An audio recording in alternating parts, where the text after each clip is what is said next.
வணக்கம். ஒரு புது நிதியாண்டு தொடங்குது. இந்த நேரத்துல ஜிஎஸ்டி இணக்கத்தை ஒரு பெரிய பாரமா பார்க்காதீங்க. அதுக்கு பதிலா உங்க பிசினஸ்க்கான ஒரு வருடாந்திர ஹெல்த் செக்அப் மாதிரி நினைச்சுக்கோங்க. இப்படி பண்றது உங்க நிதி ஆரோக்கியத்தை பாதுகாக்கிறதுக்கும் வருஷம் முழுக்க எந்த பிரச்சனையும் இல்லாம பிசினஸ் பண்றதுக்கும் ஒரு நல்ல வாய்ப்பு. பாருங்க, ஒவ்வொரு நிதியாண்டோட தொடக்கமும் ஜிஎஸ்டியை பொறுத்த வரைக்கும் ரொம்ப ரொம்ப முக்கியமான ஒரு காலகட்டம். இந்த டைம்ல நீங்க எடுக்கிற முடிவுகளும் செய்யற சில வேலைகளும் தான் அடுத்த ஒரு வருஷம் முழுக்க உங்களுக்கான அடித்தளத்தை அமைக்கும். இதை மட்டும் நீங்க சரியா செஞ்சிட்டீங்கன்னா வருஷம் முழுக்க வரி சம்பந்தமான டென்ஷன் இல்லாம உங்க பிசினஸை வளர்க்கறதுல முழுசா கவனம் செலுத்தலாம். ஜிஎஸ்டி விதிகள், டெட்லைன்ஸ்னு சொன்னாலே பலருக்கும் ஒரு மாதிரி டென்ஷன் ஆயிடும் இல்லையா? ஆனா கவலையே படாதீங்க. இந்த விளக்கத்துல நாம ஒவ்வொரு முக்கியமான விஷயத்தையும் ஒன்னொன்னா ரொம்ப சிம்பிளா தெளிவா புரிஞ்சுக்க போறோம். சரி, நாம எதை பத்தியெல்லாம் பார்க்க போறோம்னோ ஒரு சின்ன ப்ரிவ்யூ. இதோ நம்ம பிளான். இந்த 5 முக்கியமான பிரிவுகள் வழியா புது நிதியாண்டுக்கு தேவையான எல்லா ஜிஎஸ்டி விஷயங்களையும் நம்ம முழுசா புரிஞ்சுக்க போறோம். ரெடியா? வாங்க நம்ம செக்ஷனுக்குள்ள போலாம். ஓகே, இங்க நாம எதை பத்தி பார்க்க போறோம்னா, நிதியாண்டு தொடக்கத்துல நாம செய்ய வேண்டிய சில அடிப்படை விஷயங்கள், ஆனா ரொம்ப ரொம்ப முக்கியமான விஷயங்கள். இந்த ஃபவுண்டேஷன் சரியா இருந்துச்சுன்னா வருஷம் முழுக்க உங்க ஜிஎஸ்டி பயணம் ரொம்ப ஸ்மூத்தா இருக்கும். சரி, இந்த எல்யூடினா என்ன? சிம்பிளா சொல்லணும்னா, நீங்க ஒரு எக்ஸ்போர்ட்டரா இருந்தா இது உங்களுக்கு ஒரு வரம் மாதிரி. நார்மலா எக்ஸ்போர்ட் பண்ணும்போது நீங்க முதல்ல ஐஜிஎஸ்டி கட்டிட்டு அப்புறமா தான் அந்த ரீஃபண்ட் வாங்கணும். ஆனா இந்த எல்யூடி இருந்துச்சுன்னா அந்த வரி கட்டுற வேலையே கிடையாது. இதனால உங்க ஒர்க்கிங் கேபிட்டல், அதாவது உங்க கையில இருக்கிற பணம் உங்ககிட்டே இருக்கும். உங்க கேஷ் ஃப்ளோக்கு இது ரொம்பவே நல்லது இல்லையா? ஒருவேளை அந்த மார்ச் 31 டெட்லைனை மிஸ் பண்ணிட்டீங்கன்னா என்ன ஆகும்? அப்போ நீங்க பண்ற ஒவ்வொரு எக்ஸ்போர்ட்டுக்கும் ஜிஎஸ்டியை முழுசா கட்டியாகணும். அதை ரீஃபண்ட் வாங்க பல மாசம் கூட ஆகலாம். அது மட்டும் இல்ல, லேட் பண்ணதுக்கு 18% வட்டியும் கட்டணும். சுருக்கமா சொன்னா, இந்த ஒரு டெட்லைனை மிஸ் பண்றது உங்க பிசினஸ்க்கு ஒரு பெரிய பண நெருக்கடியை உண்டாக்கிடும். சரி, வாங்க அடுத்த கட்டத்துக்கு போவோம். இப்போ வருஷம் முழுக்க நீங்க எப்படி ரிட்டர்ன்ஸ் ஃபைல் பண்ண போறீங்கன்றத முடிவு செய்யற சில முக்கியமான ஸ்ட்ராட்டஜிக் முடிவுகளை பத்தி பார்க்கலாம். உங்க பிசினஸ் சைஸ்க்கு ஏத்த மாதிரி சரியான திட்டத்தை செலக்ட் பண்றது ரொம்ப முக்கியம். இங்க 2 முக்கியமான திட்டங்கள் இருக்கு. ஒன்னு காம்போசிஷன் திட்டம். உங்க வருடாந்திர டர்ன்ஓவர் 1.5 கோடிக்குள்ள இருந்தா இது ஒரு ஈஸி மோட் மாதிரி. வரி குறைவு, ரிட்டர்ன்ஸ் சிம்பிள். இன்னொன்னு QRMP திட்டம். உங்க டர்ன்ஓவர் 5 கோடி வரைக்கும் இருந்தா இது ஒரு சூப்பர் ஆப்ஷன். இதுல நீங்க டாக்ஸை மாசம் கட்டிருவீங்க. ஆனா ரிட்டர்ன்ஸை மட்டும் 3 மாசத்துக்கு ஒரு தடவை ஃபைல் பண்ணா போதும். உங்க வேலையை இது ரொம்பவே குறைக்கும். QRMPக்கு போலாமா வேணாமான்னு யோசிக்கிறீங்களா? இந்த டேபிள பாருங்க. உங்க பிசினஸ்ல மாசத்துக்கு கம்மியான இன்வாய்ஸ் தான் போடுறீங்க, உங்க பையர்ஸ்க்கு உடனே டாக்ஸ் கிரெடிட் தேவைப்படாதுன்னா QRMP உங்களுக்கு செட் ஆகும்.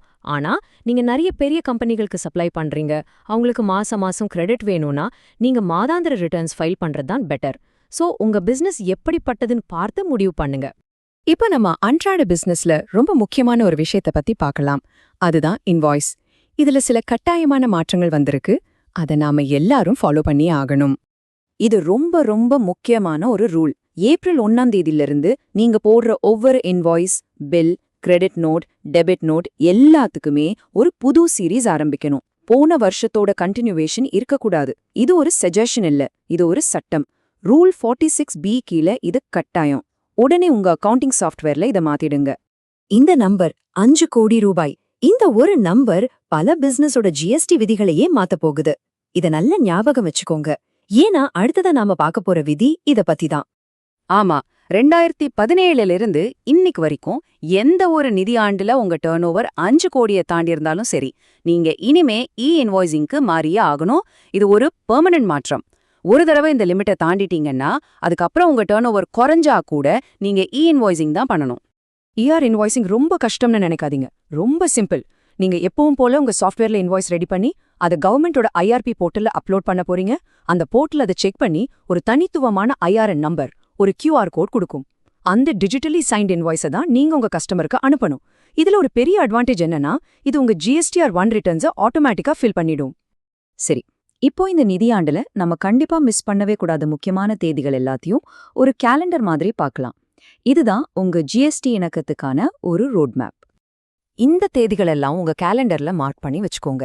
மார்ச் 31 எல்யூடிக்கும் காம்போசிஷன் திட்டத்துக்கும் கடைசி நாள்.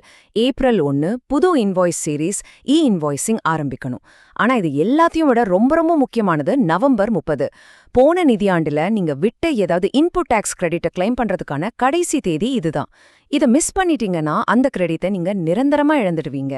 அவ்வளவுதான். நிதியாண்டு தொடக்கத்துல என்ன செய்யணும்னு பார்த்துட்டோம். இப்போ வருஷம் முழுக்க நாம கவனமா இருக்க வேண்டிய சில விஷயங்களை பத்தி பார்க்கலாம். வருஷம் முழுக்க சில விஷயங்களை நாம பார்த்துக்கிட்டே இருக்கணும். உங்க டர்ன் ஓவர் 5 கோடிக்கு மேலேயா? அப்போ 6 டிஜிட் HSN கோட் யூஸ் பண்றது கட்டாயம். நிறைய பிரான்ச்சஸ் வச்சிருக்கீங்களா? அப்போ காமன் எக்ஸ்பென்ஸ்க்கான டாக்ஸ் கிரெடிட்டை ஷேர் பண்ண IST ரெஜிஸ்ட்ரேஷன் இப்போ கட்டாயம். உங்க மாச டர்ன் ஓவர் 50 lakhs தாண்டுதா? அப்போ உங்க GST லயபிலிட்டியில 1% கேஷா கட்டணும். ரொம்ப முக்கியமா போன வருஷ டர்ன் ஓவர் என்னன்னு எப்போ ஞாபகம் வச்சுக்கோங்க. ஏன்னா அதை வச்சுதான் இந்த வருஷத்துக்கான விதிகள் உங்களுக்கு பொருந்தும். நிபுணர்கள் சொல்ற மாதிரி ஒரு நிதியாண்டிலிருந்து அடுத்ததுக்கு மாறுற இந்த காலகட்டம் தான் GSTல ரொம்ப கவனமா இருக்க வேண்டிய நேரம். இங்க நம்ம செய்யற சின்ன சின்ன தப்புக்கள் கூட பெரிய பண இழப்புக்கு வழிவகுக்கும். அதனால இந்த தொடக்கத்துல ரொம்ப கவனம் தேவை. சரி, நம்ம இவ்ளோ நேரம் பேசினதிலிருந்து நீங்க உடனே செய்ய வேண்டிய 3 முக்கியமான விஷயங்கள் என்னன்னா: 1. உங்க இன்வாய்ஸ் நம்பர் சீரீஸை மாத்துங்க. 2. போன வருஷ டர்ன் ஓவரை செக் பண்ணி இன்வாய்சிங் மாதிரி புது விதிகள் உங்களுக்கு வருமானு பாருங்க. 3. நீங்க எக்ஸ்போர்ட்டரா இருந்தா உடனே LUTயை ஃபைல் பண்ணுங்க. இது 3 தான் இப்போதைக்கு உங்க டாப் ப்ரையாரிட்டி. கடைசியா இந்த ஒரு கேள்வியோட இந்த விளக்கத்தை நம்ம முடிச்சுக்கலாம். GST இணக்கத்தை ஏதோ தப்பிச்சா போதும்னு சமாளிக்கிறீங்களா? இல்ல அதையே உங்க பிசினஸ் வளர்ச்சிக்கு ஒரு வலுவான அடித்தளமா பயன்படுத்துறீங்களா? நீங்க பாக்குற விதத்தை மாத்துனா இந்த இணக்கம் கூட உங்க வளர்ச்சிக்கு ஒரு கருவியா மாறும். யோசிச்சு பாருங்க.